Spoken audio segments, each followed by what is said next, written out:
ay tumayo. Atin pong salubungin ang pinakamagaling na Pangulo ng Pilipinas, Rodrigo Roa Duterte!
I do not know if you still believe in me.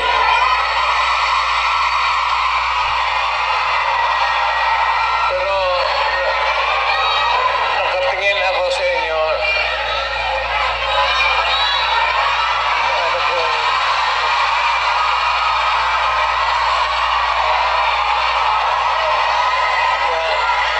Dapat magkita-kita tayo doon sa ating bayan. Kaya lang sa sitwasyon natin ngayon, kailangan talaga pupunta tayo sa ibang bayan maghanap buhay. Pero sa akin, the fact that malayo kayo sa pamilya ninyo,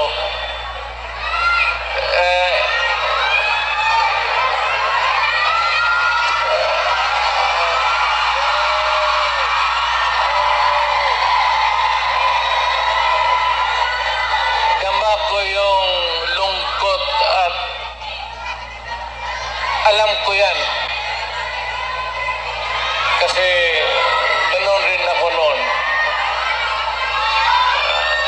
Almost 3 years sa labas ako nagtatrabaho. Well, nagtitraining para sa koneksyon ko sa pagka-abogado. Kaya OFW, yan ang pinakamasarap.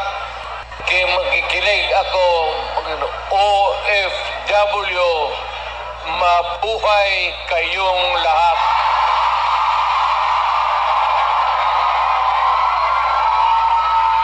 At ang mundo dapat magpasalamat na merong mga Pilipino na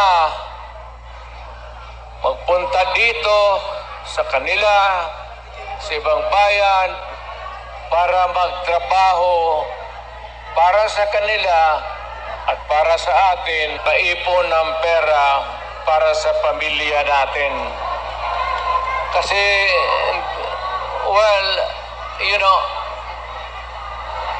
it would take about 7 to 10 years bago mawala itong sitwasyon natin na ganito.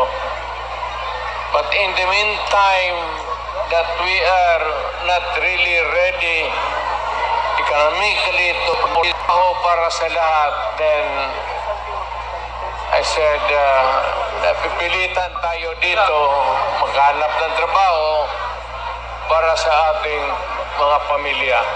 Kaya ako ngayon dito, this is not the first time that I have kaharap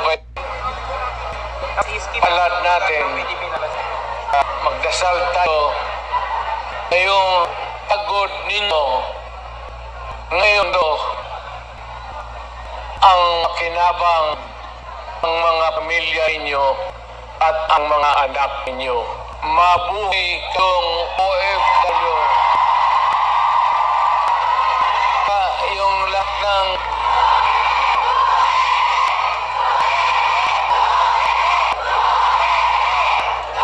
kaya kayong lahat ng mga tagap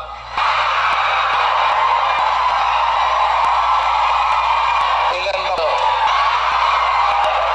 Matagal naman ako daw, isang buwan. Pakasalan ko kayo lahat para lumigaya kayo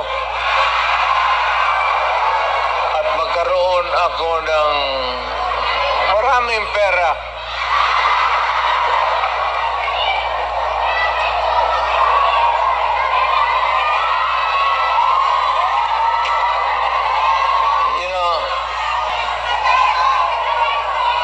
Hindi lang ito sa sabihin ninyo. Hindi ako nagbubula, ha? Yung mga taga rito na tuwanda na nung nakilala yung matanda na yung may karanasan sa Davao noon. Alam ninyo yan na ang sitwasyon namin pareho sa inyo. Matagal kaming walang ama kasi abogado siya, ng buhay, nasa siyudad talaga. Ang abogado walang silbi dyan pag sa barangay. So, ganun na-experience namin, ako, na ang tatay ko, iniwan kami sa lolo pati lola ko at ang tatay ko nagtrabaho sa labas. Damang-dama ko talaga yung buhay ninyo. Huwag na yung kalungkutan, huwag na yung, kasi that's reality. Ginusto man natin sa hindi, kailangan talaga maghanap buhay. So, huwag na masyado yung mga sentimental na basta dito, punta tayo dito, nagtrabaho. At nandito kami, pinsan, kasama ko ang anak ko. Saan ba si...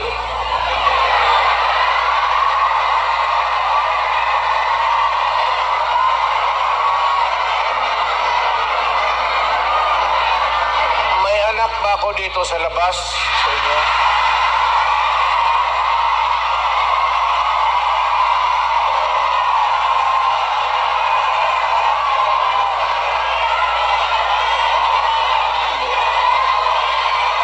Sobra naman yung alam.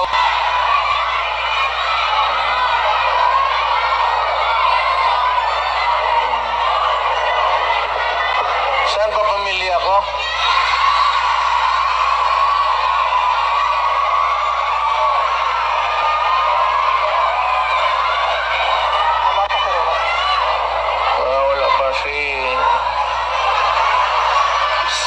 Si Inday na okay na. Importante dyan si Inday kasi Inday yung politiko eh. So, mabutit naman. So, anong pag-usapan natin? May pera kayo ibigay? Basket 10 Hong Kong dollars lang. Walang makina akong kitain dito.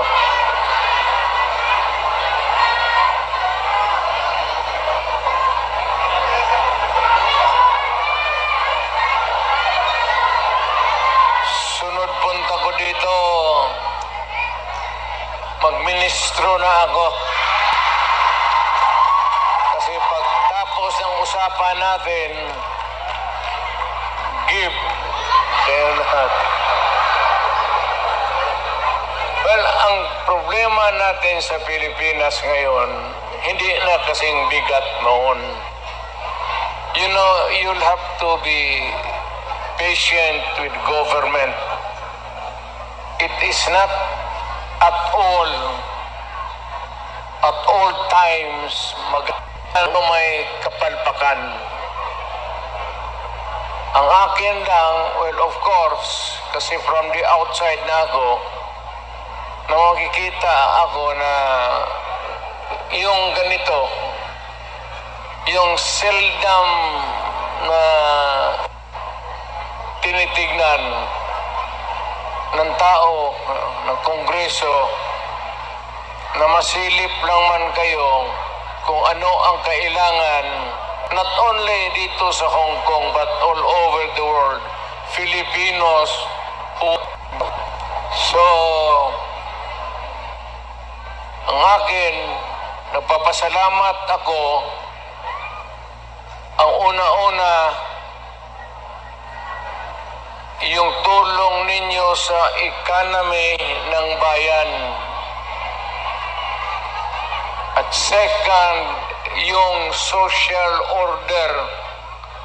Yung problema na yung mga anak natin makapagpasok. Kaya naman ako nakita ninyo na patong-patong ang kaso ko. Sa totoo lang, baka ang balita ko, may warrant daw ako pag... Hindi, totoo. Yung sa IC or something. Matagal na yung hinahabol ng mga putang ina.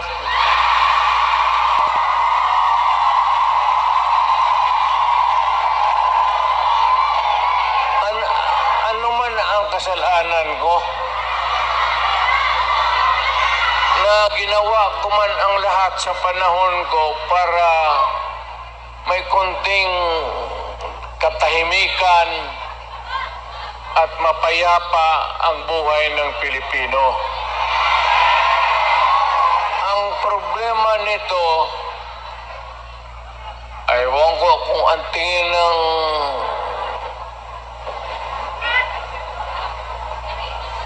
ako'y raw yung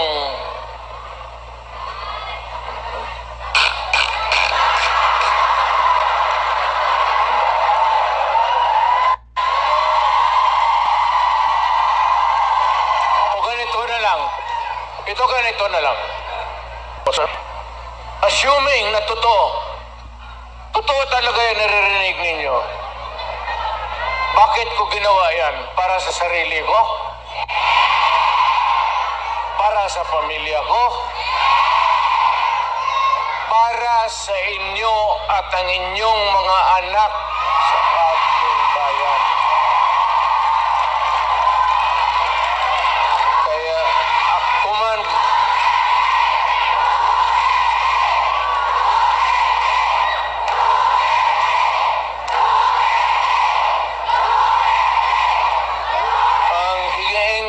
Sa inyo, total, kung ganito man talaga ang swerte ko sa buhay, okay lang, tatanggapin ko yan. Wala tayong magawa hulihin tayo kung ikulong tayo. Kaya lang, tayo mag-contribute kayo, baski $5, $10,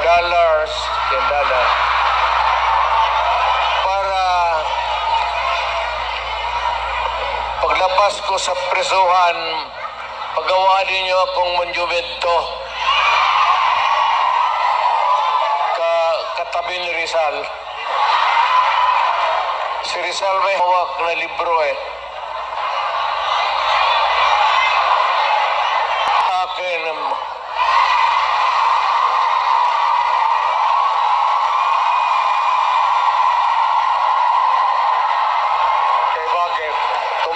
tumahimik pa ang bayan natin kung Pilipinas, hold up dito, hold up. Wala nang ginawa ko Tayo mga ayaw ng gulo, napipilitan tayo to confront it because nandyan sa harap natin. Sino ba naman gustong pumatay? Putang inang yan.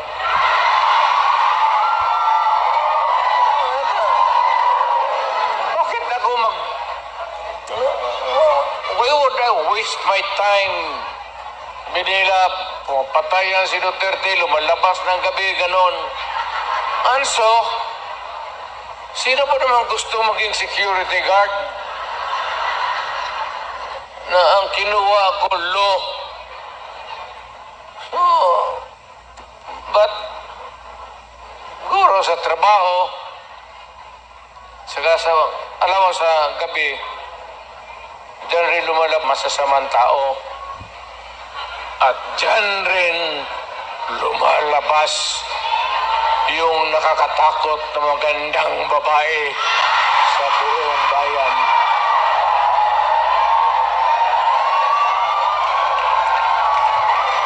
Sino man nakita ninyo maganda sa araw, eh? Kita?